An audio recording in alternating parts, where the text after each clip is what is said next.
একটু উঠেন না, আমার বাচ্চার দুধ কিনতে পারতেছি না, দুধের দাম 840 টাকা। আমাকে উঠতে বলতেছেন? হ্যাঁ হ্যাঁ। তা আমি তো যাবো না, আমার বাইক আছে। আহ, কেন, যাত্রী পান না?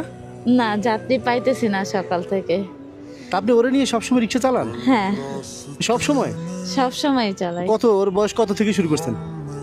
এই যখন ওর বয়স 3 মাস তখন থেকে। 3 মাস থেকে শুরু করছেন? মানে আমরা উঠলেও দুধ কিনতে পারবেন? হ্যাঁ।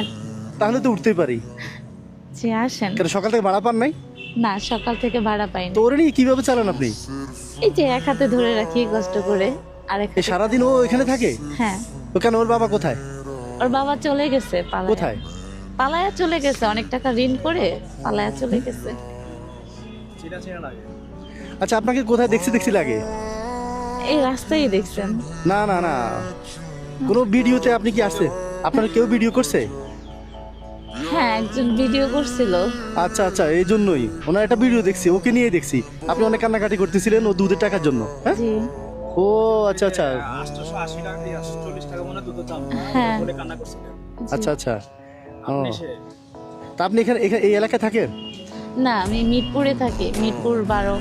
ও আচ্ছা, সারা ঢাকায় চলেন। তো ওর খাওয়া দাওয়া কোথায় করে? ওর খাওয়া দাওয়া এই যে এইভাবে রাস্তা। তো ওর খাওয়ার ব্যবস্থা কি এখানে?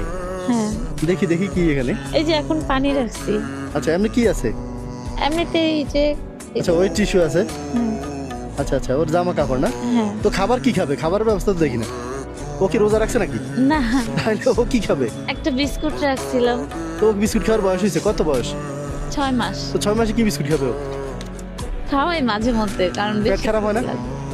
হয়। হ্যাঁ হবে তো, ও তো বিস্কুট খাইতেই পারবে না। এখন কি করব, দুধ কেনার তো টাকা গুছাইতে পারতেছিলাম না। দুধ কিনতে টাকা পান না ওর জন্য? এটা কোনো কথা হইলো? প্রতিদিন ভাড়া মারলে কত পান? প্রতিদিন ভাড়া মারলে 800 1000 টাকা ভাড়া মারা যায়। ওইখান রিক্সা নিজের? থেকে- না, 500 টাকা গাড়ির জমা। তো 300 টাকা থাকে। তো এটা দিয়ে কি ও খাবে কি আর আপনি খাবেন কি? আচ্ছা, হ্যাঁ? আম্মু আছে। আম্মু আছে? হ্যাঁ, আচ্ছা, আম্মুরে আপনার চালাইতে হয়, মানে আপনার কাছে থাকে? আমার আম্মু অনেক বুড়া হয়ে গেছে তো। আচ্ছা, উনি বয়স্ক? হ্যাঁ, বয়স্ক আর অসুস্থ, পায়ে সমস্যা। তা আপনার হাজবেন্ড কি হয়েছে? উনি অনেক টাকা ঋণ করে পালায়া চলে গেছে, একটা রিক্সার গ্যারেজে গাড়ি চালাইতো। জি। ওইখান থেকে ওই গাড়িটা উনি মানে নিয়ে দিছিলাম আমি। হ্যাঁ হ্যাঁ। এখন ওটা চুরি হয়ে গেছে, তারপরে যেদিনকা বিচার হয়েছে জি। তো ওইখানে ড্রাইভার আমার নিতে হয়েছে। আচ্ছা আচ্ছা।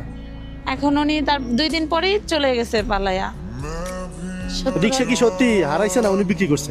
সেটা আমি জানি না আসলে। এখন তো আমার মনে হয় উনি যেহেতু পালাই গেছে আপনার উপর ড্রাইভার দিয়ে, তার মানে রিক্সা হয়তো উনি বিক্রি করে টাকা নিয়ে গেছে।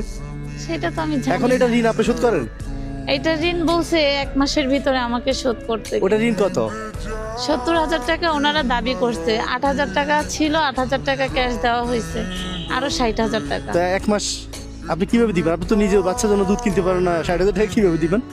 এটা এখন ওনারা জুলুম করতেছে, কিন্তু তারপরেও একটা জিনিস কি, মানুষের ভিতরে যদি মানবতা থাকে, তারা যদি দেখে যে জি। আসলে আমি চলতে পারতেছি না, আমার আবার সিজারেও হয়েছে, সিজারে আবার সমস্যা হইতেছে।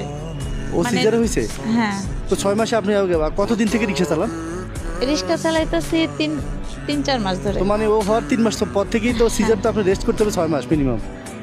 না, 6 মাস রেস্ট করতে পারি নাই, কারণ মানে ওকে দেখে গেছে ওর আব্বু? হ্যাঁ, আচ্ছা আচ্ছা। কিভাবে ও, হ্যাঁ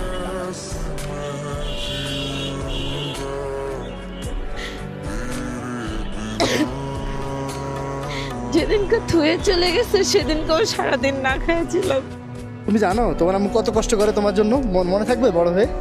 হ্যাঁ, ছেলে হলেও মনে থাকতো না, মেয়ে হলে মনে রাখবে, কারণ মেয়েরা কষ্ট বুঝে। জি। তা এখন কি দুধ মুটেও বাসায় নাই? না, তো আজকে কি 1 খাবে? মাস ধরেই নাই বাসায়। কি কি? 1 মাস ধরেই